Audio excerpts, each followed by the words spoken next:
ফেরেশতা একজন দুইজন না, মালাইকা বহু বচন। এটা ফেরেশতা মণ্ডলী আসবে আপনার কাছে। তাজ্জিবিনা এ শব্দের ব্যাখ্যায় মুফাসসিরিন ইকরাম লিখেছেন, এটা শুধু শরীরের পবিত্রতা না, শুধু দেহের পবিত্রতা না, শুধু এই পোশাকের পবিত্রতা না, চিন্তা ভাবনা, বিশ্বাস এবং আকীদার পবিত্রতা করা লাগবে আপনাকে। দুঃখজনক হলেও সত্য, আমার যতটুকু লেখাপড়া আছে, আমার এই জ্ঞান অনুযায়ী আমি যেটা দেখতে পাচ্ছি, একটা মাজলুম দলের উপরে আকীদা এই শব্দটা নিয়ে জুলুম করা হচ্ছে। বিশেষ করে বাংলাদেশ, এই দেশে। আমি অন্যান্য দেশে যেয়ে পাইনি, ভারতে গেছি বহু জায়গায়, না এ শব্দ তারা তোলে না। পাকিস্তানে গেছি, পাইনি। বিশ্বের অন্যান্য যত মুসলিম অমুসলিম দেশ আছে, অনেকগুলো দেশে আল্লাহ আমাকে নিয়েছে। এই শব্দটা বাংলাদেশে কারা করাচ্ছে, কেন করাচ্ছে আমি জানি না। আপনারা আকীদার প্রশ্ন তোলেন, এই শব্দ নিয়ে মানুষকে ভুলভাল বুঝিয়ে এদের ওপর একটা জুলুম করছে। আকীদা যদি এদের খারাপ হবে, এদের নিবন্ধন বাতিল হয়ে গেল কোন কারণে? এদের আকীদা তো ওইটা, কোরআনে কারিমে আল্লাহ আন্নাল কুওয়াতা লিল্লাহি জামিআ দিয়েছেন, সব ক্ষমতার উৎসকে বাংলাদেশ জামাত ইসলামী। এটা রাজনৈতিক মঞ্চ না, কিন্তু একটা বিষয় পরিষ্কার করার জন্য বলছি। এই দলীয় গঠনতন্ত্রে এদের এই কথাটা লেখা ছিল যে ক্ষমতার উৎস জনগণ নয়, ক্ষমতার উৎসকে। এ কারণেই জালেমরা তাদের নিবন্ধন বাতিল করে দিয়েছিল বিভিন্ন ক্রস দেখিয়ে। এটা যেহেতু জামাত ইসলামীর কথা না, এ কথাটা কার বলেন তো? বহু জায়গায় আল্লাহ ডাইরেক্ট ইনডাইরেক্ট দিয়েছেন, কুলিল্লাহুম্মা মালিকাল মুলক, ক্ষমতার উৎসকে। বারবার এ শব্দ বলছি কেন? কারণ এ দেশে এখনো পর্যন্ত অনেক মানুষের আকীদা, চিন্তা ধারা, বিশ্বাস ক্ষমতার উৎস আল্লাহ নয়, ক্ষমতার উৎস জনগণ। অথচ এটাতে একটা শিরিক, হয়তো জেনে করছে, না হয় না জেনে করছে। যারা জেনে না জেনে করছেন, এখনই আপনার এই বিশ্বাস পাল্টাবেন, নয়তো আপনি শিরিক করলে মুশরিক হয়ে মারা যাবেন। কথা বুঝতেছেন? আল্লাহ যেটা পারে ওইটা অন্য কেউ পারে, এই বিশ্বাস করার নাম শিরিক। আর শিরিক যারা করে তারা মুশরিক। আপনি আমার সামনে নামাজ পড়ে, রোজা রেখে, হজ করে এসে, দান সাদগা করে, মসজিদের সভাপতি হয়ে জেনে হোক না জেনে হোক এই শিরিক করার মাধ্যমে জাহান্নামী হয়ে যাবেন না, এটা আমরা হতে দেব না। যাদের আকীদা এইটা ছিল না যে ক্ষমতার উৎস জনগণ, এটা যারা বিশ্বাস করতো না, যারা বিশ্বাস করতো ক্ষমতার উৎস আল্লাহ, তাদেরকে যারা নিষিদ্ধ করেছিল, মাত্র 5 দিনের ব্যবধানে আল্লাহ নিজে তাদেরকে নিষিদ্ধ করে দিয়েছে। তাদের একটা অঙ্গকে নিষিদ্ধ করা হয়েছে। তাদের এই অঙ্গ নিষিদ্ধ হওয়ার পেছনে 100 কারণ আছে। তাদেরকে বৈধতা দেওয়ার জন্য আজ যারা লাফাচ্ছেন, বিভিন্ন দরদ মাখা কথা বলছেন, আপনি একটা কারণ দেখাতে পারবেন যে তাদেরকে বৈধতা দেওয়া যায় না? আমার এই মোবাইলে আছে 100টা কারণ আমি দেখাতে পারবো। নিম্ন কারণ হচ্ছে তারা 100 মেয়েকে ধর্ষণ করার পরে মিষ্টি বিলিয়েছে। যাদেরকে নিষিদ্ধ করা হয়েছে এইটা তাদের জীবনে আছে না? এই কথা বলেন না কেন? যে 100টা মেয়েকে জাহাঙ্গীরনগর বিশ্ববিদ্যালয়ে ধর্ষণ করা হয়, ওগুলো হয় আমার মেয়ে না আমার বোন? এই কথা বলেন না কেন? এ তো সর্বনিম্নটা গেল, বড়টা কোনটা? বড়টা তারা মুসলমান মনে করে, শিবির মনে করে বিশ্বজিৎকে মেরে ফেলেছে। আমার সাথে এই 3 বছর এক ঘরে ছিল সেই ছেলেটা, শাওন। আমি বললাম, ভাই আপনি এই কাজ করলেন কি করে? ও কিছু বলে নাই? হ্যাঁ বলেছিল। ওরে আমরা যখন কোপ দিচ্ছিলাম আমাকে বলেছে যে কিসের শিবির? আমি তো হাফ হাতাই না, আমি ফুল হাতা। তারপরও ওরে আমরা ছাড়ি নাই। ফুল হাতা বোঝেন? আমি আগে বুঝতাম না, ওই দিন ওর কথা শুনে বুঝলাম যে ফুল হাতা কি। আমাদের যিনি জেলার ছিল দেবদুলাল, যখনই আসতো মানুষ সব দাঁড়িয়ে বলতো ফুল হাতা আসতেছে। আমরা যেহেতু ওখানে 100 জনের প্রায় 96 ভাগই, 100 জনের মনে হয় 96 জন আমরা মুসলমান ছিলাম, বাকি 4 জন 5 জন হয়তো অন্যান্য ধর্মের ছিল। তো অন্য ধর্মে যারা আছে তারা তো আর হাফ হাতা না ফুল হাতা? হাফ হাতা না, তারা ফুল হাতা। বলেন তো, যারা ফুল হাতা কেউ ছেড়ে দেয় না, শিবির মনে করে মেরে ফেলে, সেই জায়গায় তাদের অপরাধ আর কোথায় পৌঁছাবে? মানুষ হত্যা করলে 5টা অপরাধ আল্লাহ নিজে বলেন, আমা ইয়াকদুল মুমিনা মুতাআম্মিদান ফাজাযাউহু জাহান্নাম। প্রথম পুরস্কারই আল্লাহ তাকে দেবে জাহান্নামে। সুতরাং জুলাই আগস্টের গণহত্যার সাথে যারা জড়িত, তারা তো একটা দুইটা না, 3732 জন মানুষ মেরে ফেলেছেন। কোনো কারণ দেখাতে পারবেন না যাদের এই কারণে মারলাম, না, বিনা কারণে। আদালত কর্তৃক কোনো, বিচারালয় কর্তৃক কোনো ফাঁসির রায় হয়েছিল এই 3732 জনের পক্ষে? না। কেন আপনি মেরে ফেললেন? যারা এর সাথে জড়িত, টপ টু বটন যেই হোক, হয় কেউ ডাইরেক্ট কেউ ইনডাইরেক্ট, প্রত্যেকের পুরস্কার আল্লাহ দেবেন জাহান্নামে। আমরা অনেকে এই মনে করে আসি যে যাই যাবো না, 5 বছর থাকবো, জাহান্নামে যাওয়ার পর আবার বের করে দেবে। আল্লাহ পরের শব্দই দিয়েছেন খালিদান ফিহা, 2 দিন পরে বের হবা না, স্থায়ীভাবে থাকা লাগবে। এই খালিদান ফিহা, স্থায়ীভাবে থাকা লাগবে। কতদিন এটা আর বলা নেই। বলেন তো, এটা আর বলা নেই। ফাঁসির যাদের রায় হয়, যে মানুষগুলো যাবজ্জীবন পায়, এ সর্বনিম্ন 30 বছর জেল খাটা লাগে, কাজকর্ম করে দিলে 22 বছর, এর নিচে নেই। 22 বছর আপনাকে খাটায় লাগবে। তাও তো একটা নির্দিষ্ট মেয়াদ আছে যে 22 বছর বা 30 বছর পরে আপনি বের হবেন। খালিদান ফিহার ভেতরে কিছুই নেই যে কবে আপনি বের হবেন। আরো কড়া কথা আছে এই খালিদান ফিহার পক্ষে, ইউরিদুনা আইয়াখরুজু মিনান নার ওমা হুম বিখারিজিনা মিনহা ওয়া লাহুম আযাবুম মুকিম। এ মানুষগুলো চেষ্টা চালাবে বের হওয়ার জাহান্নামের আগুন থেকে, আল্লাহ আবার ফিরিয়ে দেবেন। শুধু ফিরিয়ে দেবেন এতটুকুই আল্লাহ বলেননি, ওয়া লাহুম আযাবুম মুকিম, স্থায়ী আযাব দেবেন তাদের উপরে। বের হওয়ার চেষ্টা করলে আযাব বেড়ে যাবে।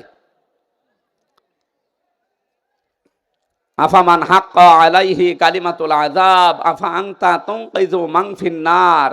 আমি আল্লাহ যাকে নির্ধারিত শাস্তি লিখে দিয়ে জাহান্নামে পাঠিয়ে দিয়েছি, হে নবী আপনি কি পারবেন ওকে জাহান্নামের আগুন থেকে বের করে নিয়ে আসতে?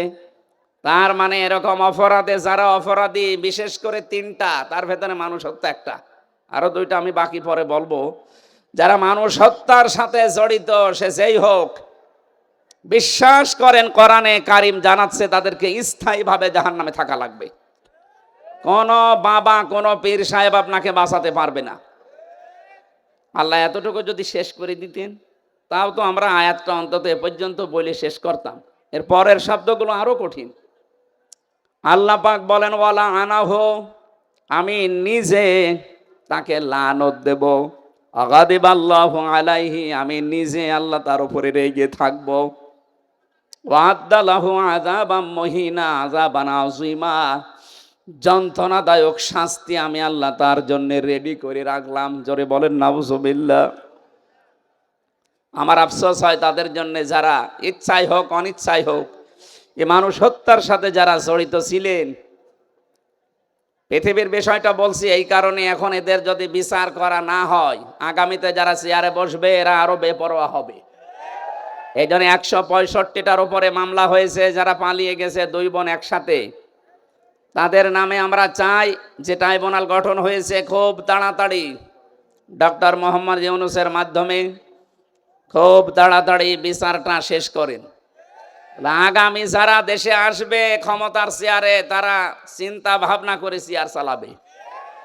আর এটা যদি না হয়, এই হত্যা আপনি কিয়ামতের আগে আর বন্ধ করতে পারবেন না। কারণ মানুষ মনে করবে যে এরকম হয়।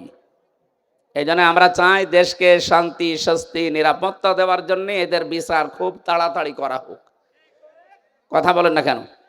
যারা মানুষ হত্যার সাথে জড়িত ছিল না, তাদেরই হত্যার বিচার করে আপনি বিদায় করে দিলেন। আর যারা সরাসরি বিচার করার জন্য একেবারে উপযুক্ত, আপনি নিজের জ্ঞান থেকে একেবারে বিবেক দিয়ে বলেন, যাদের বিচার করা হয়েছিল মানুষ হত্যার দায়ে, ধর্ষণের দায়ে, সাক্ষী ছিল না, সোনা সাক্ষী ছিল। জন্ম নিয়েছে 75-এ, সাক্ষী দিয়েছে 71-এ, এরকম ছিল না? কিন্তু এখন যাদের বিচারের জন্য আন্তর্জাতিক অপরাধ ট্রাইব্যুনাল সাজানো হয়েছে, একটারও সোনা সাক্ষী লাগবে না, সব দেখা সাক্ষী। এমন হাজারো প্রমাণ হাতে নিয়ে ঘুরতেছে বাংলাদেশের বহু মানুষ। শুধু ডাকবেন, পিপিলিকার মতো চলে যাবে। এজন্য আমরা চাই আগামী বাংলাদেশ নিরাপদ। যদি আমরা উপহার দিতে চাই, যে নিরাপত্তা দিতে চাই, এই হত্যার সাথে যারা জড়িত খুব তাড়াতাড়ি তাদের বিচার করে এইটা ক্লোজ করেন। এই কথা বলেন না কেন? আগামী কিয়ামত পর্যন্ত এই দেশে আর বিনা কারণে কাউকে কেউ হত্যা করার জন্য সাহস পাবে না। আমার প্রথম শব্দ ছিল, এ কোরআনে কারিমের মাহফিলে যারা আমরা এসেছি, আজকে কষ্ট স্বীকার করে যারা বসে আছি, অবশ্যই কিছু নিয়ে আজকে যাব। তেলাওয়াতকৃত আয়াতে অনেক তথ্য আছে, আমরা চিন্তা ভাবনা করে তাফসীর আকারে কথা বলবো ইনশাআল্লাহ। সুতরাং যে মানুষগুলো এগুলোর সাথে জড়িত ছিলেন, আপনারা যদি তাওবা করতে চান, হত্যার যে শাস্তি আছে এই শাস্তি আপনাকে পাওয়া লাগবে। কি অনেকে এখন দেখছে বিভিন্ন দেশে বিভিন্ন জায়গায় যে তাওবা করছে, বলছে আস্তাগফিরুল্লাহ, ভুল হয়ে গেছে, আমাদের আবার ফিরিয়ে নিয়ে আসেন, আমরা এবার একেবারে ভালো হয়ে যাব। আমার মনে হচ্ছে কিয়ামত কায়েম হয়ে গেছে, কিয়ামতের ময়দানে কিছু মানুষ এই কথা বলবে, লাআল্লি আমালু সালিহান ফিমা তারাকতু কাল্লা। আল্লাহ পাক বলেন ওই সময় আমাকে বলবে, মাবুদ আমাদেরকে আরেকটু সময় দাও, এবার যদি দুনিয়ায় যেতে পারি একেবারে ভালো মানুষ হয়ে যাব। আল্লাহ বলেন কাল্লা, কখনো না। ইন্নাহা কাইলুন, এটা তো তোর কথার কথা, এরকম বহু কথা এই 15.5 বছরে বলেছিলি। এখন যারা বলছেন আমাদেরকে ফিরিয়ে নিয়ে আসেন, আমরা ভালো হয়ে যাব, এ কথা যে আপনারা বলবেন এটা 1500 বছর আগে কোরআন জানিয়েছে। সুতরাং আপনার মুখের কথার কোনো বিশ্বাস নেই। আমরা চাই যে যে অপরাধের সাথে জড়িত তার শাস্তি হয়ে সে পবিত্র হোক। সুতরাং আস্তাগফিরুল্লাহ হবে না, অপরাধ যার কাছে ক্ষমা চাবেন তার কাছে। আর এর নিয়ম হচ্ছে, যার যে অপরাধ করে ক্ষতি করেছেন ওই ক্ষতিপূরণ তাকে দেবেন, তার কাছে একেবারে বিনম্র হয়ে মাপ চাবেন। সে যদি মন থেকে ক্ষমা করে দেয়, আপনি এদেশের বৈধ নাগরিক। নয়তো আপনাকে বৈধতা দেওয়ার বুদ্ধি আমাদের কাছে নেই। সাহাবী একজন এসেছে, মহিলা, ডাক দিয়ে বলে, হে রাসূল, আমি জেনা করেছি, আপনি আমাকে মুক্ত করেন। নবীজি বলেন, এ কথা কাউকে বলবা না, যাও। ও আবার সামনে এসে বলে, হে রাসূল, আমি জেনা করেছি। নবীজি বললেন, এ কথা কাউকে বলবা না, যাও। ও আবার সামনে এসে বলে, হে রাসূল, আমি জেনা করেছি, আপনি আমারে মুক্ত করেন, এ পাপ থেকে আমি মুক্তি পেতে চাই। কারণ আমি কোরআনের আয়াত জানি, ওয়াল্লাযীনা লা ইয়াদউনা মা'আল্লাহি ইলাহান আখারা, ইলা আখিরি আয়াত। সূরা ফুরকানের 68 নম্বর আয়াতের প্রথম অংশে আছে, পৃথিবীতে যারা 3টা অপরাধ করবে এদের শাস্তি আল্লাহ ডবল করে দেবে। 1 নম্বরে আল্লাহকে যারা ডাকে, পাশাপাশি অন্য কাউকে যারা ডাকে। এই কোন দিকে তাকাচ্ছেন? এদিকে তাকিয়ে থাকেন, আমি কিন্তু ভাই একটু পরে জিজ্ঞাসা করবো আপনাকে। যে 3টা পাপের শাস্তি আল্লাহ ডবল বললেন, ইদাফ লাহুল আযাব ইয়াউমাল কিয়ামা, কিয়ামতে আল্লাহ ডবল করে শাস্তি দেবেন। তার প্রথম পাপ, আল্লাহকে ডাকে, মা আল্লাহি ইলাহান আখার, অন্য কাউকে তার সাথে জুড়ে দেয়। আর এটা বাংলাদেশে বেশি। যদিও রাজশাহী, খুলনা এ সমস্ত বিভাগগুলোতে এখনো অত জোরার ভাবে শুরু হয়নি, এগুলো চট্টগ্রাম, সিলেট বিভাগে চলছে।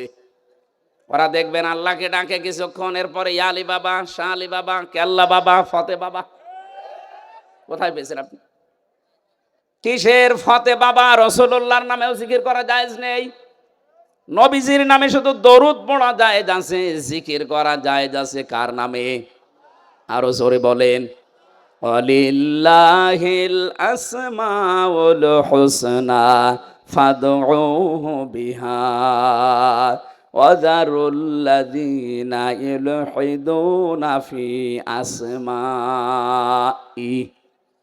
সূরা আরাফের 180 নম্বর আয়াতের প্রথম অংশে আছে, আমার অনেক নাম আছে সুন্দর সুন্দর, যে নামে পারো ডাকো, কিন্তু সাবধান আমার নামকে ইলহাদ করবা না, পরিবর্ধন করে দিবা না, আমার নামকে উলট পালট করে ডাকবা না। এই ঘোষণা কার? এটা রেকর্ড হচ্ছে, সারা দেশে কালকে যাবে। আমি সবাইকে সামনে নিয়ে বলছি, আজকে থেকে আল্লাহর সাথে অন্য কাউকে আপনি আর ডাকবেন না, সে যেই হোক। এতে যত বড় সুন্নি হোক, আপনাকে যদি বুঝ দেয় যে না এ বাবার মাধ্যমে ইসলাম পেয়েছি এই জন্য ডাকা লাগবে, কিসের বাবা?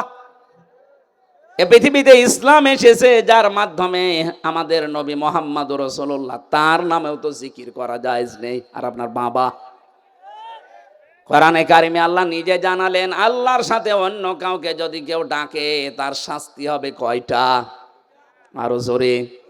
সুতরাং আমার এই যে তাহেরি ভাইয়ের মতো যেন আল্লাহ আল্লাহ করার পরে কেল্লা বাবা ফতে বাবা জীবনেও ডাকবেন না।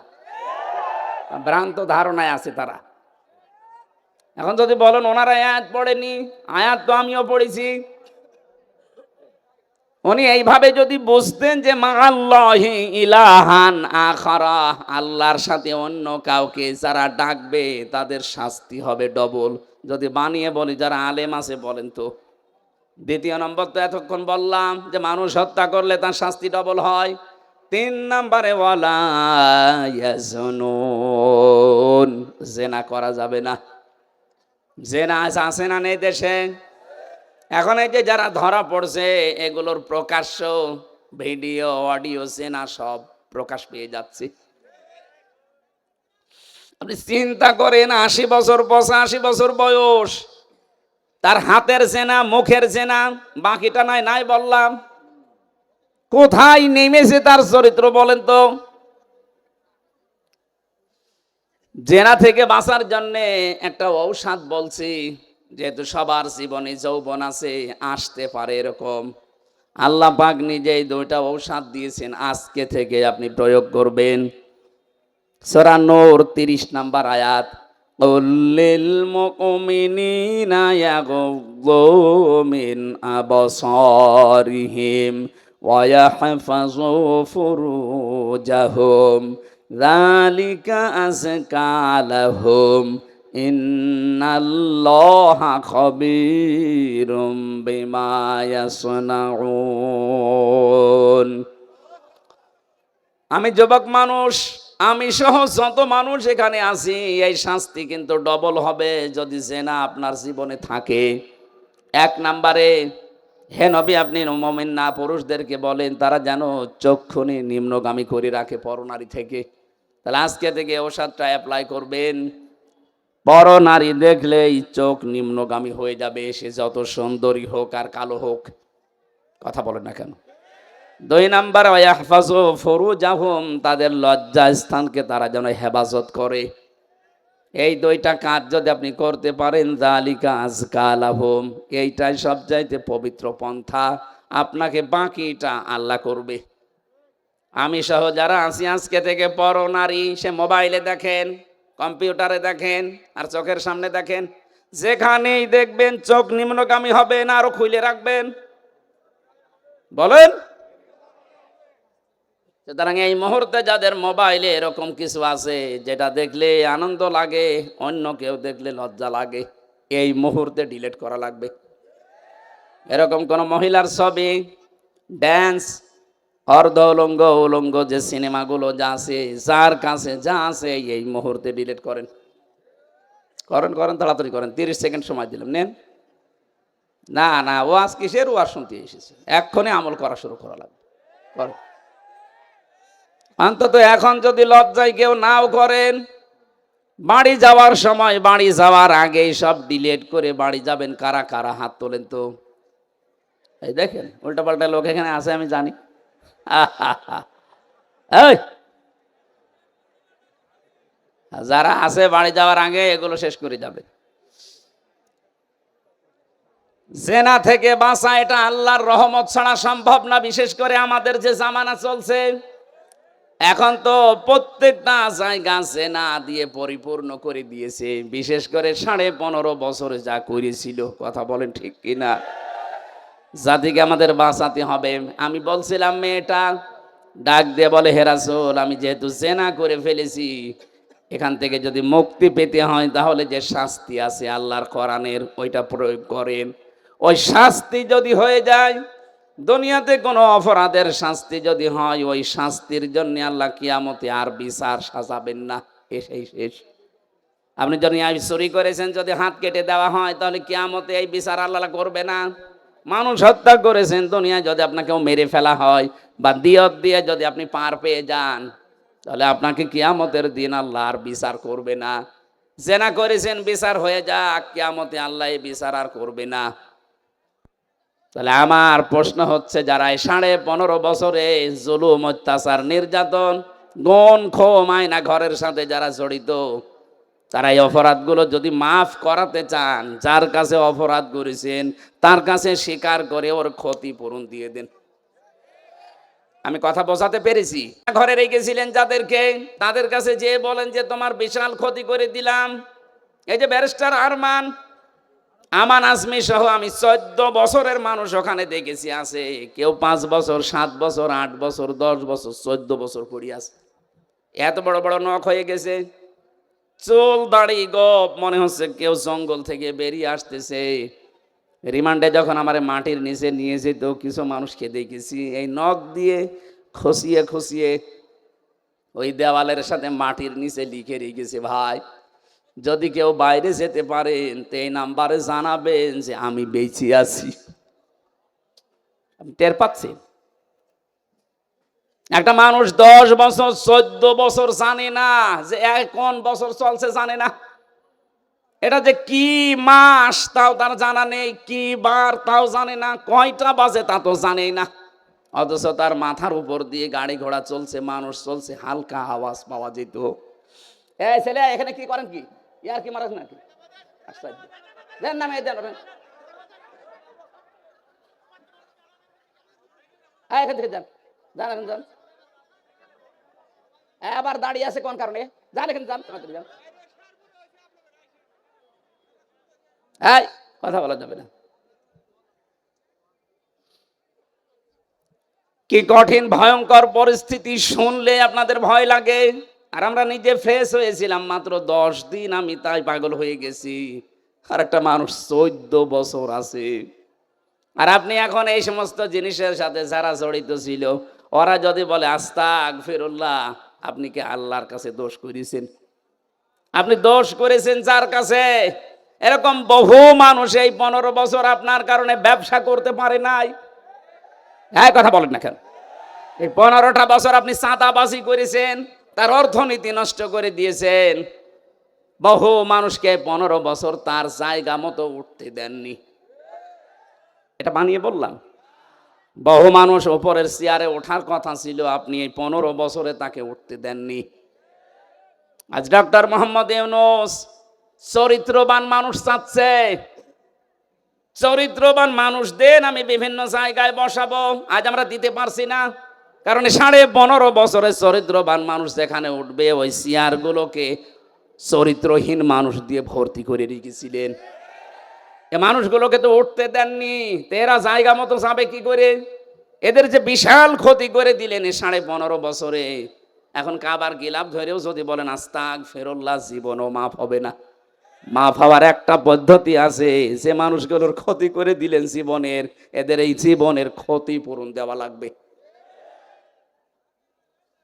আমি আশা করছি আমার কথার ইঙ্গিতে আপনি বুঝেছেন যে কি ক্ষমা কি করে চাওয়া লাগে। অপরাধ করেছেন একজনের কাছে আর মাফ চাচ্ছেন আপনি আর একজনের কাছে। এক ওসি পেয়েছিলাম জেলখানায়, আমারে বলছে, হুজুর দেখেন তো আমার তওবাটা কেমন করে হয়ে গেল। কি? সেই যে নির্বাচন কেন আমি বাইরে ছিলাম, আমার যে কনস্টেবল আছে, আমার যে এসআই আছে, এএসআই আছে, দারোগা আছে, যা এদেরকে নিয়ে আমি আল্লাহর রাস্তায় ভোট কাটা আরম্ভ করলাম। রাত 12টার পর থেকে, কোরআন শরীফ আমার সামনে, এইভাবেই বলছি। আমি ফাঁসির কন্ডেম সেলের ভেতরে আছি, উনি আমার সাথে দেখা করতে এই তাওবা শোনাচ্ছে যে আমি তাওবা করেছি, আমারটা কি হয়েছে। রাত 12:30টার পর থেকে আমরা আরম্ভ করলাম ফজরের আগ পর্যন্ত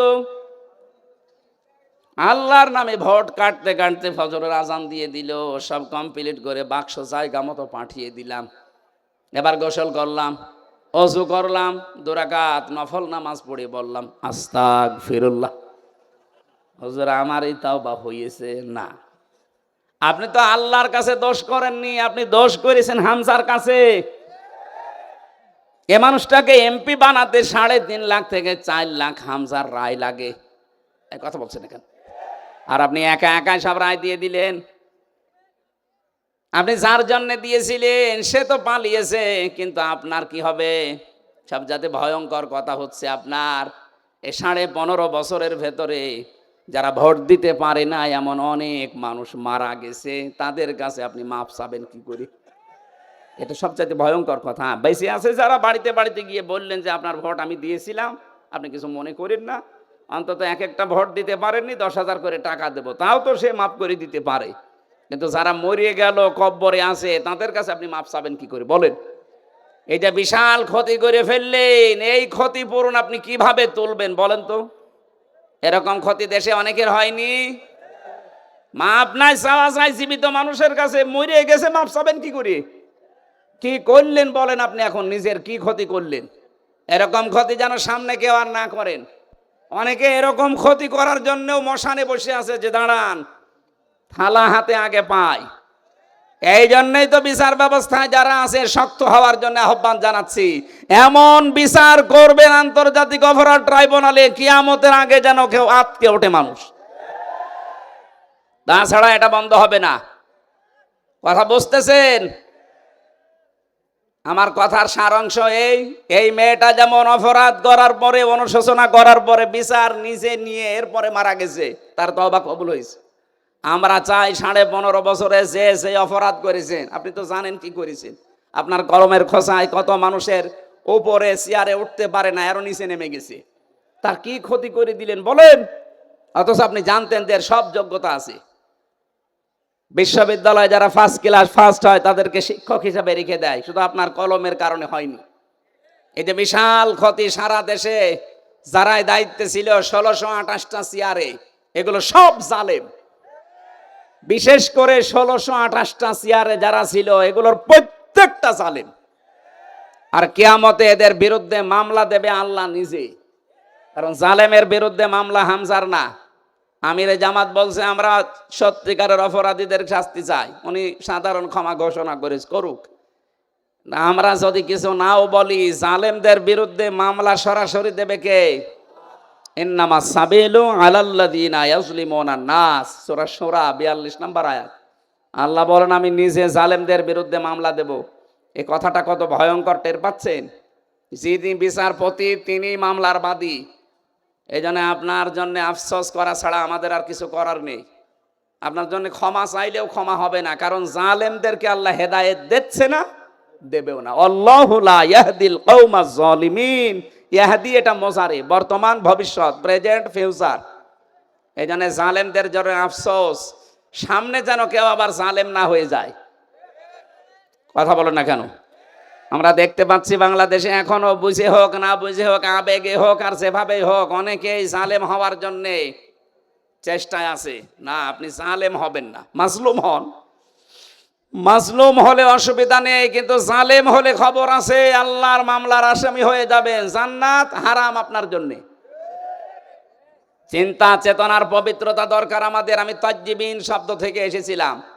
আজ যাদের সবচাইতে বড় পবিত্র তাদের বিশ্বাস আকীদার, তাদের উপরে আপনি এই শব্দটাকে পুরা উল্টিয়ে বলছেন আপনার আকীদা খারাপ। এটা একটা জুলুম তাদের উপরে। এই কথা বললেন না কেন? তাদের আকীদা যদি খারাপ হবে, যে মানুষগুলোকে আপনি বিদায় করলেন, এদের প্রত্যেকের কাছে এই অফার ছিল যে আপনি শুধু দলটা ছেড়ে দেন, তাহলে আপনার ফাঁসির রশি গলায় থাকবে না, ফুলের রশি আসবে। ওরা বলেছিল না, যে আকীদায় আছি, ইয়াকুলুনা তাজ্জিবিনা সালামুন আলাইকুম উদখুলুল জান্নাহ, এটা আমরা দেখতে পাচ্ছি, সুতরাং না, জীবনেও পাল্টাবো না। এই কারণে তাদের ফুলের মালা থেকে ফাঁসির মালা পর্যন্ত চলে এসেছে, নিজের আকীদা বিশ্বাস তারা পাল্টায়নি। আর আপনি জীবনে কোনোদিন ফাঁসির রশি দেখানোনি, ফতোয়া দিয়ে যাচ্ছেন আপনার আকীদা খারাপ।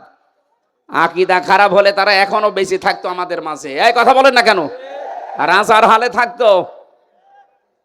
কোরআনের পাখি শহীদ আল্লামা দেলাওয়ার হোসাইন সাইদি রহমতুল্লাহ আলাইহি, এই ময়দানে তিনি 24 বছর এসেছিলেন একাধারে। আমি জেলের এই 3 বছরে মাত্র একদিন তার সাথে ছিলাম। তার কাছে বহু অফার এসেছিল। আমার এইভাবে ভালোভাবে চেনে না, ওনার মানে অনেক কিছুই তো দুর্বল হয়ে গেছে। আমি যখন কাছে গিয়ে বলতাম, হুজুর আমারে চেনেন, আমি হামজা। ও, ওই যে বাশার আলামিন হামজা, তার মানে ওনার ছেলে শামীম সাইদি, মাসুদ সাইদি ভাই কয়েকজনের নাম বলতো, যে এখন বাইরে এরা কথা বলছে, বাশার ভাই, আলামিন ভাই, হামজা ভাই। ও হামজা, ওই দিন আমাকে 10 মিনিট কথা বলেছিলেন। তিনি কয়েকটা কথা বলেছিলেন ওই দিন, আমার এখন মনে পড়ছে। ওনাকে অফার দেওয়া হয়েছিল, শুধু আপনি এই যে আকিদা খারাপ যাদের বলেন, এই দলটা শুধু ছেড়ে দেন, আপনি নিজে একটা দল করেন, নিজে একটা দল করে আপনি নিজেই সভাপতি হয়ে যান। বাংলাদেশে বহু দল এরকম আছে না, দুনিয়ার স্বার্থ পেয়ে নিজে দল খুলেছে, খালি নিজের সভাপতি আর ছেলে সেক্রেটারি, আর কেউ নেই। আমি বানিয়ে বললাম, এদেশে বহু দল এরকম আছে, শুধু নিজের সভাপতি আর ছেলে সেক্রেটারি। বাংলাদেশের একটা লোক নেই। উনি যদি নিজেও এই দলটা খুলে সভাপতি হতেন, নিজের সভাপতি ছেলে সেক্রেটারি না, লক্ষ লক্ষ মানুষ পেতেন, সে বুঝে হোক আর না বুঝে হোক। এই কথা বলেন না কেন? কিন্তু আকিদা খারাপ, এই এই জিকির করে করে এদের ওপর আপনি জুলুম করছেন, আপনি থামবেন। আমি জানি আপনার পরিবর্তন হবে না, কারণ আপনার অন্তরে মোহর মারা। যারা নির্দোষ মানুষের ওপরে কোনো দোষ চাপিয়ে দেয়, ভালোভাবে শুনবেন, যারা নির্দোষ মানুষের ওপরে কোনো দোষ চাপিয়ে দেয়, সে যেন নিজে প্রকাশ্য পাপের বোঝা বহন করে ঘুরে বেড়ায়। সুতরাং বাংলাদেশে বহু আলেম ওলামা, বহু আল্লামা, এরকম বাংলা শিক্ষিত মানুষের প্রতি, এই যে সোহেল ভাই জীবনে মাদ্রাসায় পড়েছে, এরকম একটা বাংলা শিক্ষিত মানুষদের আকিদার উপরে আপনি আন্দাজে মিথ্যা তহমত দিয়ে দিলেন যে ওর আকিদা ভালো না। সূরা নিসা 112 নম্বর আয়াত অনুযায়ী আপনি পাপের বোঝা কিয়ামতে বহন করে নিয়ে বেড়াবেন। হ্যাঁ, দুনিয়াতে আল্লাহ শাস্তি আপনাকে দেবে, ওই ওই ব্যবস্থা এখন আল্লাহ করছে না। তাই ইমাম আহমদ ইবনে হাম্বলের জামানায় আমরা দেখেছিলাম, কিতাবে পড়েছি, দুই মহিলা, একজন মারা যাওয়ার পরে আরেকজন এসে লাশ ধোয়াতে গিয়ে এই হাত আটকিয়ে গেছে তার রানের উপরে, কয়েক ঘন্টা পর্যন্ত আর নড়াচড়া নেই, হাত তুলতে পারে না। এলাকার যিনি ইমাম তাকে বলছে কি করা যায়। উনি গ্রাম্য মানুষ, ফতোয়া দিয়েছে, এক কাজ করেন, জীবিত মানুষের হাত তো কাটা যাবে না, মেয়ে লোক যেটা মরে গেছে ওনার ওই জায়গায় চামড়া কেটে ফেলেন। কিন্তু এমন জায়গা, এই রানের উপরে, নাভির লিসে হাঁটুর উপরে, এই জায়গায় এই কাজ করলেও হতো। কিন্তু যিনি মারা গেছেন তার স্বামী বলছে, না, আমার স্ত্রী মরে গেছে আর এখন চামড়া কাটবেন, মানে দরকার হয় জীবিত মানুষের হাত কেটে ফেলেন। জীবিত মানুষের স্বামী যে আচ্ছা কি বলেন, আমরা আসলাম উপকার করার জন্য, আর এখন আমাদেরই আপনি ক্ষতি করবেন না। আমার স্ত্রী ভালো মানুষ, নেককার মানুষ, আমি আমার স্ত্রীর হাত কাটতে দেব না। আর একটু বড় ইমামের কাছে গেছে, আর একটু বড় জায়গায় গেছে, শেষ পর্যন্ত ওই দেশের প্রধান বিচারপতি ইমাম মালিক মদিনাতে থাকেন, তাকে ঘোড়ায় চড়ে প্রায় 80 কিলোমিটার দূরে এই ঘটনা নিয়ে আসলেন। ইমাম মালিক পর্দার আড়াল থেকে জিজ্ঞাসা করলেন, আমি ঘটনা বলার জন্য না, দুইটা শিক্ষা দেওয়ার জন্য, খুব খেয়াল করে শুনবেন, আমাদের এখানে বহু মানুষের এরকম গোনা হচ্ছে, তাই বলছি। ইমাম মালিক জিজ্ঞাসা করলেন, মেয়ে কি করিস বলো। মেয়েটা বলে, ইমাম আমি কিচ্ছু করি নাই, আপনি আমাকে বাঁচান। ইমাম বলে, হ্যাঁ আমি বাঁচাতে পারি, যা যা হয়েছে তাই তাই তোমাকে সত্যি বলা লাগবে। বলে, হ্যাঁ আমি সব বলবো, বলো। আমি আসলাম বাড়ি থেকে, মেয়েটাকে চাদর দিয়ে চারদিকে ঘিরে নেওয়া আছে, তার প্রসাব পায়খানা পরিষ্কার করিয়ে আমি শুধু রানের উপরে হাত দেওয়ার সময় একটা মন্তব্য করেছিলাম। মন্তব্যটায় মারা যাওয়ার কিছুদিন আগে একটা পুরুষের সাথে বাড়িতে ঢুকতে দেখেছিলাম আমি, কিন্তু পুরুষটা কে এটা আমি ধারণায় আমার আসে নাই, চিন্তায় আসে নাই। পরবর্তীতে এই যে হাত লেগে যাওয়ার পর যখন সব দিকে হইচই পড়ে গেছে, তখন তার ছেলে আর স্বামীকে জিজ্ঞাসা করা হয়েছে যে এই কাজটা আমি করে ফেলেছি। আমি কিন্তু একটা ধারণা করেছিলাম এই মহিলার উপরে। কিছুদিন আগে, খুব বেশি হলো আজকে থেকে 7 দিন আগে, একটা পুরুষের সাথে তাকে আমি বাড়িতে প্রবেশ করতে দেখেছি। আমি ধারণা করেছিলাম তোমার উপরে তো ফিটফাট ভালোই লাগে, ভেতরে চরিত্র এত খারাপ এ পুরুষের সাথে, অথচ ওইটা ছিল তার আপন ভাইয়ের ছেলে। ভাইয়ের ছেলে, তার জন্য কি হয় বলেন তো, ফুফু। কি হয়? 14 জন পুরুষের সাথে একজন মহিলার দেখা করা যায় যাচ্ছে, তার ভেতরে এইটা একটা। এই কথা বলেন না কেন? 14 জন পুরুষের সাথে একজন মহিলার দেখা করা জায়েজ আছে, তার ভেতরে এটা একটা। নিজের আপন ভাইয়ের ছেলে, আপন বোনের ছেলে, এদের সাথে দেখা করা ফুফুর জন্যে, খালার জন্যে জায়েজ নেই? বলেন বলেন। তা আমি তো পর পুরুষ মনে করে আন্দাজে ধারণা করেছি এই নিক্ষেপ করার কারণে আমার মনে হয় আল্লাহ হাত আটকিয়ে দিয়েছে।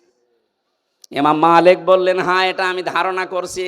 কোরআনে কারিম এরকম একটা কথা আল্লাহ জানিয়েছেন, অমাইয়াকে সেবে খতি আতান আউ ইসমাং সম্মায়া রমি বিহি বারি আং ফাকাদি হিতামালা বহুতানা ওয়া ইসমাম মুবিনা।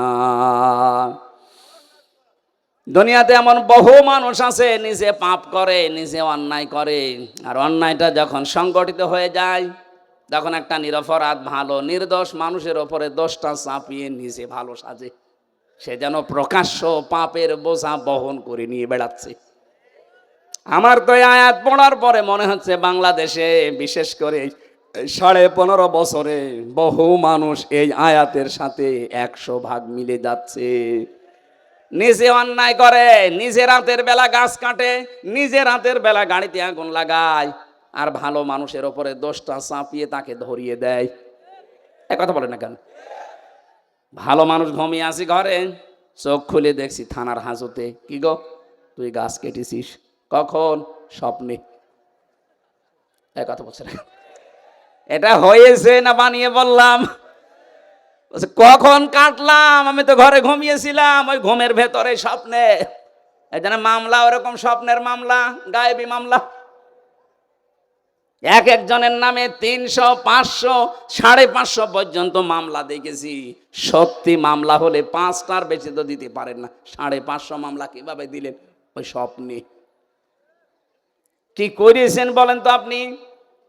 3 বছরে বহু মানুষ আমাকে এসে বলছে, হুজুর আমার মামলা 313টা। মনে হচ্ছে বদরের সাহাবীদের উনি পুজিয়ে ফেলিস। ইমাম মালিক ডাক দিয়ে বললেন, আল্লাহর বান্দি, তুমি যে অপরাধ করেছো, এই যে আন্দাজে একটা নিরপরাধ মানুষের ওপরে এটা নিক্ষেপ করার কারণে তুমি পাপের বোঝা বহন করে এখন নিয়ে বেড়াচ্ছ, আল্লাহ আটকিয়েছে এই কারণে। হ্যাঁ, তোমাকে মুক্তি দিতে পারি, 2টা শর্ত মানা লাগবে। কোরআনে কারিম জানাচ্ছে, ওয়াল্লাযীনা ইয়ারমুনাল মুহসানাতি সুম্মা লাম ইয়াতু বিআরবাআতি শুহাদা ফাজলিদুহুম সামানিনা জালদা সামানিনা জালদাতা ওয়ালা তাকবালু লাহুম শাহাদাতান আবাদা ওয়া উলাইকা হুমুল ফাসিকুন। সূরা নূরের 4 নম্বর আয়াতে আল্লাহ 2টা তথ্য দিয়েছেন। আল্লাযীনা ইয়ারমুনাল মুহসানাত, যারা নেককার সতী সাধবী নারীর উপরে জেনার তহমত লাগায়, অপবাদ দেয় ব্যভিচারের, সুম্মা লাম ইয়াতু বিআরবাআতি শুহাদা, 4 জন সাক্ষী জোগাড় করতে পারে না, আল্লাহ বলেন ফাজিলিদুহুম সামানিনা জালদা, তাদের প্রথম শাস্তি 80টা বেত মারা লাগবে। 2 নম্বরে ওয়ালা তাকবালু লাহুম শাহাদাতান আবাদা, কখনো তাদের সাক্ষী আর এই দুনিয়ায় গ্রহণ করা হবে না। তুমি যেহেতু অপরাধ করেই ফেলেছো, বিনা কারণে একটা নিরপরাধ নেককার মহিলার উপরে জেনার এই তহমত লাগিয়েছো ধারণার মাধ্যমে, সুতরাং তোমাকে 2টা, 1 নম্বরে 4 জন সাক্ষী জোগাড় করা লাগবে। কোথায় পাবে? সাক্ষী আছে? নেই। এটা যখন নেই তোমার 2য় নম্বর। 1ম নম্বর, সাক্ষী যখন নেই তাহলে এই শাস্তি পাওয়া লাগবে। আর দুনিয়ায় যতদিন বেঁচে আছো কোনোদিন তোমার সাক্ষী গ্রহণ করা হবে না। বাংলাদেশে আয়াতটা যদি সংসদে কায়েম থাকতো, আল্লাহর কসম এদেশের বহু মিথ্যা মামলা এমনি মিটে যেত, কারণ সাক্ষী জোগাড় করতে পারতেন না। 2 নম্বরে, যারা সাক্ষী ঠিক পর্যন্ত দিতে পারবে না, এই মানুষগুলোর কোনোদিন তাদের পক্ষে আর সাক্ষী দেওয়া বৈধ নেই, জায়েজ নেই, তাদের সাক্ষী আর গ্রহণ করা হতো না। আমার মামলার যারা আয়ু ছিল বলেন তো, এই কয়েকদিন আগে আমার মামলা সব খারিজ হয়ে গেছে। আদালত কর্তৃক প্রমাণিত যে আমি নির্দোষ, আমার কোনো দোষ নেই। তাহলে বিনা কারণে মামলার আয়ু থেকে যারা পালিয়েছে 2 বোন মিলে ওনাদের পর্যন্ত এই মামলা শুনলাম, একেবারেই পর্যন্ত টপ টু বটন যারা জড়িত। এ মিথ্যা মামলা দিয়ে আমাকে 3টা বছর নষ্ট করে দিলেন জীবন থেকে। কথা বলেন না কেন? শুধু আমাকেই তো শেষ করেননি, আমার পরিবারটা, আমার 2টা মেয়ে, স্ত্রী, মা, বাবা, আরো আমার হিতাকাঙ্ক্ষী যারা, এ মানুষগুলোকেও কষ্ট দিয়েছেন। এ দেশে কোরআনের জন্য আমাকে যারাই ভালোবাসতো সবাই কষ্ট পেয়েছে 3 বছর। তাহলে এই কাজটা যারা করলেন, আপনি তো সাক্ষী একটা জোগাড় করতে পারেননি। যাদের নাম দিয়েছিলেন সাক্ষীতে, আগস্টের 5 তারিখের পরে তারা বলছে ওগুলো সাক্ষী না, আমরা দেব না, আমরা মানি না। টাকা পেয়েছিলাম, টাকা খেয়ে শোধ। সাক্ষী তারা তো দিল না, মামলা খারিজ হয়ে গেল। এমনকি ওই দিন আমি দেখেছি, আমি আদালতে নিজে দাঁড়িয়েছিলাম, জজ সাহেব এগুলো দেখার পরে বলছে কি দেখে বিচার করবো, এ তো কোনো মাল নেই, যান সব খারিজ করে দিলাম। মনে মনে বলছিলাম যে স্যার, এই 3 বছর তো মামলা আপনার কাছে ছিল, তখন তো বলেননি মাল নেই, হঠাৎ করে এখন বলছেন যে মাল নেই। উনি এই কথাই আমাকে বলতো, হুজুর কিছু করার নেই, হাত বাঁধা ছিল। কথা বলছেন এখন? এতদিন পর্যন্ত হাত বাঁধা ছিল, এই জন্য কিছুই বলতে পারি না। এখন হাত খোলা আছে, যা আসবে এরকম কিছু পাইলে আমি খারিজ করে দেব। ওই দিন আমাদের একবারে 9 জনকে মামলা থেকে অব্যাহত দিয়ে দিয়েছে। আমরা চাই এদেশে শুধু একটা হাত খোলা ছিল আর বাকি সব হাত বাঁধা ছিল। এখন যেহেতু সব হাত খোলা আছে, এই জন্য কিছুটা ন্যায় বিচার পাওয়া যাচ্ছে। আগামীতে যারা আসবে এদেশে সবার হাত যেন আবু সাঈদের মতো এভাবে খোলা থাকে। হাত খোলা থাকলে ন্যায় বিচার পাওয়া যাবে। এই যে যারা আমার মামলার আয়ু থেকে শুরু করে যারা জড়িত, এই মানুষগুলোর সাক্ষী আর কোনোদিন গ্রহণ করা হবে না। আর নিরপরাধ মানুষের প্রতি জঙ্গি মামলা দিয়েছিলেন, যেটা আমি জানি না। আপনি যদি আমাকে বলতেন যে শিবির করে, জামাত করে, তাও তো একটা মেনে নেওয়া যায়, তো তাও তো আমি এই সময় অ্যাক্টিভ ছিলাম না।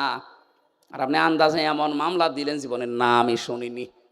যে যে অপরাধ করে না, ওই অপরাধে তাকে যদি কেউ অপরাধী মানায়, ওই অপরাধ যতদিন সে না করবে ততদিন তার মরণ হবে না। এই জন্য জঙ্গি নাটক যারা সাজিয়েছিলেন, আজপিরান সবগুলো তারা এই জঙ্গি মামলারই আসামি। বিশেষ করে কাউন্টার টেরোরিজমের ওই সময় যিনি প্রধান ছিলেন, ওর নাম মনিরুল। এই জঙ্গি শব্দটাকে পুঁজি করে দেশে বহু মানুষকে মাটির নিচে নিয়েছে, বহু মানুষকে জীবিত অবস্থায় জান কবজ করে ফেলেছে। এটা যারা সাজিয়েছিলেন আজ দেখেন তারা এই মামলার আসামি। কোরআনের কথা যে কত বাস্তব, যে অপরাধ যে করে নাই তার উপরে যদি বিনা কারণে ওই দোষ কেউ চাপিয়ে দেয়, ওই দোষে আল্লাহ তাকে আগে দোষী করায়। এগুলো যারা জড়িত তাদেরকে আল্লাহ এই অপরাধী এখন বানাচ্ছে। আপনারা শিক্ষা নেবেন, আন্দাজে বিনা কারণে নিরপরাধ মানুষকে যেন উল্টা পাল্টা দোষ দেবেন না। কথা বলেন না কেন? এরপরও যদি কারো শিক্ষা না হয়, আমার মনে হয় ওর কপালে হেদায়াত আর নেই। তুমি যেহেতু সাক্ষী জোগাড় করতে পারো নাই, তোমার শাস্তি এখন হবে কি? 2 নম্বরে সামানিনা জালদা, 80টা বেত মারা হবে। জাল্লাদকে নিয়ে আসো। 80টা বেত চলছে, 79টা হয়ে গেছে, হাত খোলে না। জাল্লাদ বলে ইমাম কি করবো, আর একটা বাকি আছে। ইমাম সাহেব বললেন দাঁড়ান, আমি কোরআনের আয়াতে 100% বিশ্বাস করি। আল্লাহ পাক কোরআনে কারিমে জানিয়েছে ওয়া তাম্মাত কালিমাতু রাব্বিকা সিদকাও ওয়া আদলা লা মুবাদদিলা লিকালিমাতি। আমি আল্লাহ কোরআনে যত কথা দিয়েছি সব সত্য। সব কি? আরো জোরে বলেন। 2 নম্বরে ইনসাফপূর্ণ। 3 নম্বরে কোনদিন আমার কোরআনের কথা কিয়ামত পর্যন্ত কোনো পরিবর্তন হবে না, রদ বদল হবে না। 80টা তো দিয়েছি সামানিনা জালদা, জীবনও তো হবে না। 79টা হয়েছে, আর একটা বাকি আছে। ঠিক আছে মারো। আর একটা যখন মারা হয়েছে সঙ্গে সঙ্গে হাত খুলে গেছে। আমি কি বোঝাতে চাইলাম বলেন তো? আন্দাজে একজনের উপরে বিনা কারণে দোষ চাপিয়ে দেবেন আর মনে করছেন আমার তো কিছুই হচ্ছে না। আপনি প্রকাশ্য পাপের বোঝা কিয়ামতে বহন করে নিয়ে বেড়াবেন। টের পাচ্ছেন কি বললাম? এরপরেও যদি আপনার বিবেকের এই দরজা না খোলে, তো কি কি দিয়ে আঘাত করলে খুলবে বলেন? আমরা সাবধান হব এখান থেকে। যেহেতু নসিহতমূলক কথা বলছি, এটা তো রাজনৈতিক মঞ্চ না। যারা ভুল করেছিলেন তাদের আমি পথ বললাম যে এইভাবে তাওবা করে ফিরে আসেন। আল্লাহ এরপরও যদি কাউকে পথ না দেখায়, এ দোষ কার? আল্লাহর দোষ। বারানি কারিম জানিয়েছে, ইয়া আইয়ুহাল্লাযীনা আমানু ইজতানিবু কাসীরাম মিনাজ যন্নি ইন্না বা'দাজ যন্নি ইসমুন ওয়া লা তাজাসসাসু ওয়া লা ইয়াগতাব বা'দুকুম বা'দা আইয়ুহিব্বু আহাদুকুম আইয়াকুলা লাহমা আখিহি মাইতান ফাকারিহতুমু ইলা আখিরি আয়া। হে পৃথিবীর মানুষেরা, যারা ঈমানের দাবি করো তাদেরকে বলছি, আন্দাজে ধারণা করা থেকে বিরত থাকবা। আর এইটা করে করে আমাদের জীবনটাই 15.5 বছরে বিষিয়ে তুলেছিল। আন্দাজে ধারণা করত। এ ধারণা করা যে গোনার কাজ। তোমরা একে অন্যের পেছনে লেগে থাকবা না, এর কথা ওর কাছে লাগাবা না। এই যে দোষ চর্চা করা, মানুষের পেছনে লেগে থাকা, ফেসবুকে দেখতে পাচ্ছি এটা নিয়ে যুদ্ধ চলছে। এটা বন্ধ হওয়া দরকার। আপনি এমন এমন মানুষের পেছনে আন্দাজে দোষ চর্চা করেন, লেগে থাকেন, জানেন ওই লোকটার ভেতরের অবস্থা জানেন। আন্দাজে একটা মিথ্যা যে ছড়িয়ে দিলেন, আপনার কারণে ওর সম্মান নষ্ট হয়। কথা বলেন না কেন? এটা ফেসবুকে আজ দেখতে পাওয়া যাচ্ছে না? আন্দাজে একজন মানুষের পেছনে এমন লাগা লাগে মনে হয় ও সব জানে, অথচ ওর পেটে বোম মারবে, ও কিছু বলতে পারবে না। আশা করছি এই গোনা থেকে আপনি মুক্ত হবেন এক্ষুনি। সঠিক না জেনে আন্দাজে কোনো কথা বলবেন না। আমি এর আগে কিছু বলে ফেলেছিলাম, আমি তওবা করে নিয়েছি। না, আমি মিথ্যা বলিনি, আমি ভুল তথ্য মিস্টেক হওয়ার কারণে বলে ফেলেছিলাম। তাও আমার নিজের কথা না, আমাকে বলা হয়েছিল, আমি যাচাই না করে বলেছিলাম।